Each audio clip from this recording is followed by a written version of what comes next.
Do you need to red pen your podcast messaging, show notes, all of that with ChatGPT?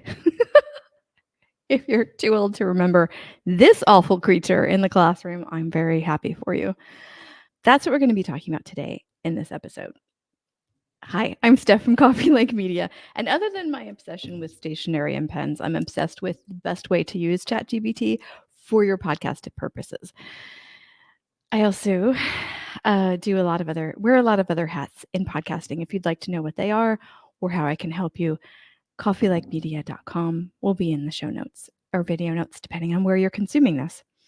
This particular series is dedicated just to AI and podcasting, which right now for me is ChatGPT, and I'm still on 3.5. Right. So, do you need to red pen? Do you need to grammar check your show notes, your messaging, your social media posts with ChatGPT? Is that a good use of its powers for podcasting? That is the lens we are looking at this through. Gonna save my yes or no answer until the end. I might even save it until the newsletter comes out on Substack, because right now I've just got this surge of energy of opinions on this, but I actually want to break it down in a more objective way. I'm going to at least try to do that, because not everybody functions the same way, and that is definitely something I try to do in Coffee Like, is help folks find the ways that work for them.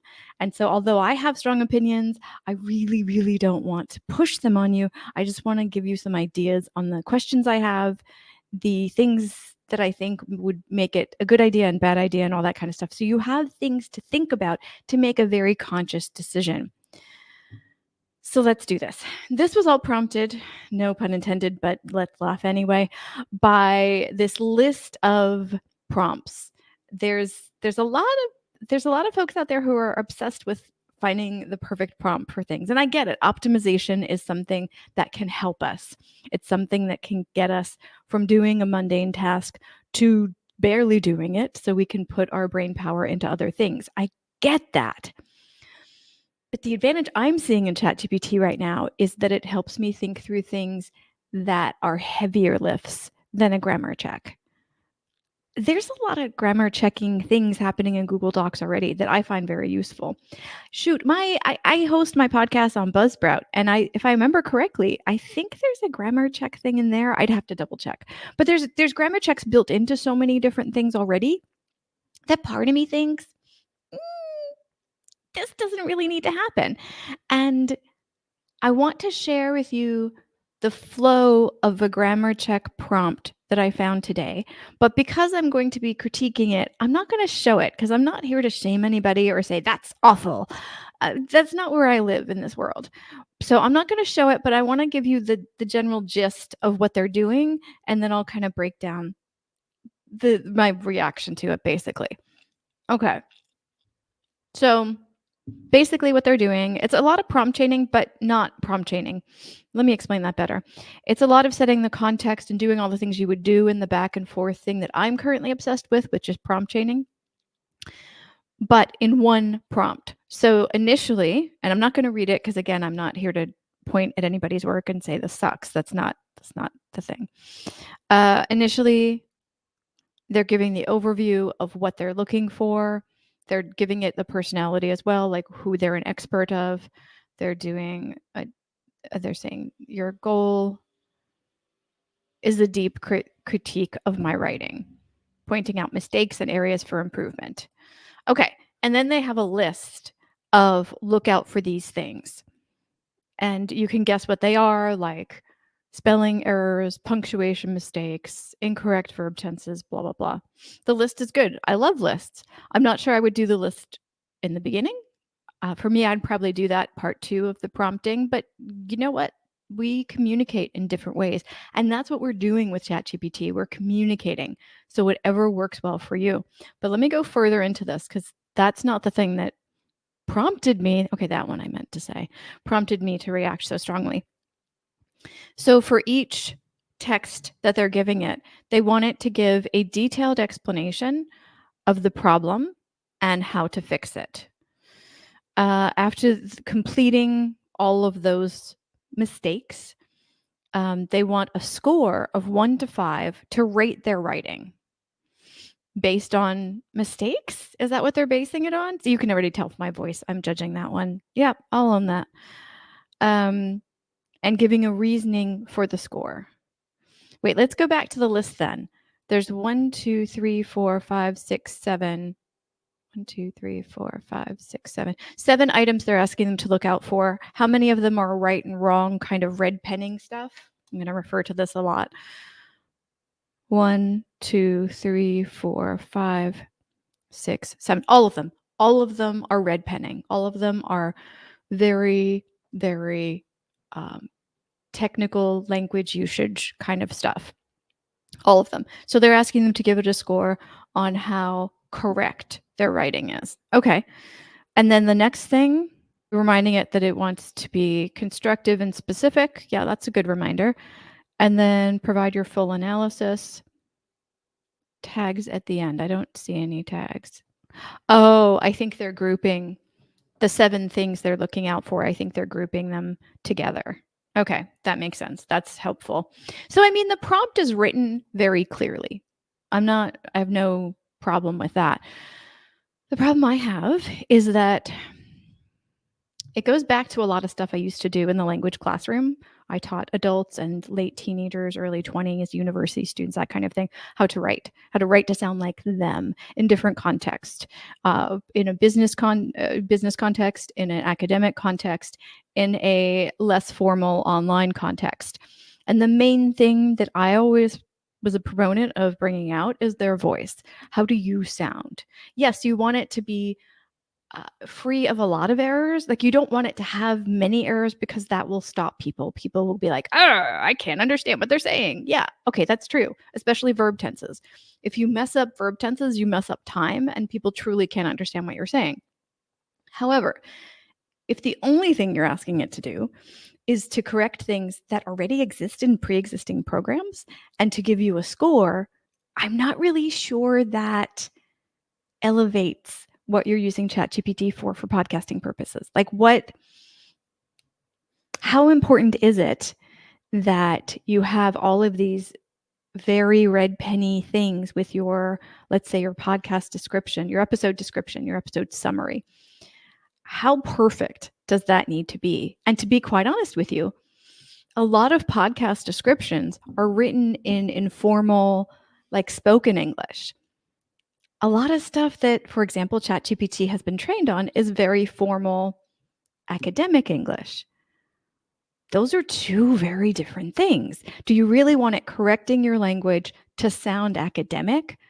If you're doing a podcast, for example, on what's a casual kind, like if you're doing a podcast on dating, do you want it to sound like an academic podcast? Like a very formal, research-driven kind of, like, very highfalutin academic. How many adjectives can I throw in there? Like, really, what are you asking it to do? I just don't. This feels like something that looks like it will save you a lot of time, but in a medium as podcasting where personality and using this information, your messaging and your podcast description, episode description, those kinds of things, using that to pull people into your world. If you have a technology that makes your voice sound not sound like you. See, I can red pen myself all the time. Then I don't know that that's a good use of time, because then what you're going to have to do, if you get a score of 2 or something, you'll change it so that you get a score of 5 based on what? I actually don't even see in this criteria what they're basing the score on. Okay, they're probably basing it on number of mistakes, but what about tone? What about language casualness, like I'm talking about in the description, as one example of something to look for? What about effectiveness of getting a message across? What about being clear and actually having some meaning in there? You can write, and there's examples of this all over the internet, you can write gorgeous sentences that say nothing. That's not what you want in your messaging and in your show notes. So I'm very hesitant as a former language teacher of 20 years. I'm very hesitant to use ChatGPT for this for podcasting. There you go. Because I don't think it's a good use of time. Now, what you can do is if you know you make a certain kind of mistakes that might interrupt meaning. I'm sorry to yell. I'll try to lower that when I edit this, but I will lower that when I edit this. But honestly, if you know I make tons of comma mistakes. I might actually, after having thought through this, start to specifically ask Chatty to fix it, comma mistakes that I've made, because I know that is a problem that I have in my writing to this day. If you know that you make a certain kind of mistake over and over and over, that might be a good use of time. If you think that would interrupt meaning or your message getting to the people who are reading it and reading it fast, I might ask it to change tone, but that's not what's in this grammar thing. That's not a grammar thing. I would honestly spend more time with Chatty changing tone, vocabulary, focusing on the audience, not the host. I would spend more time doing that change to your writing than I would doing grammar things.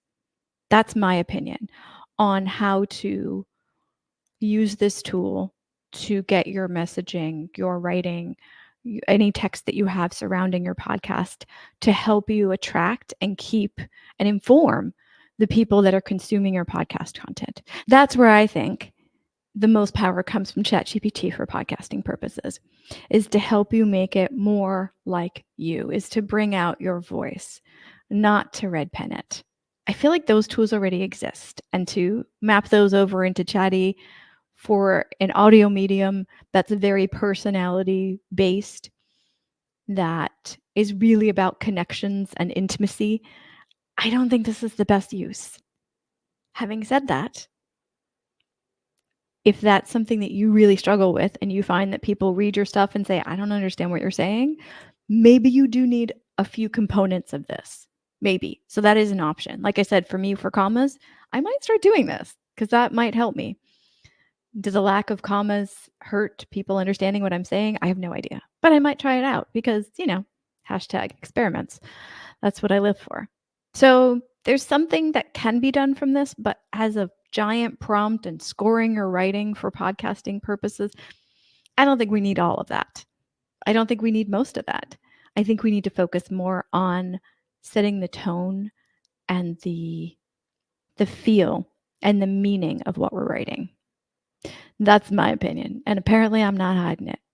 What do you think about what you should do with ChatGPT for grammar correction purposes on the writing that goes with your audio? I'm very curious.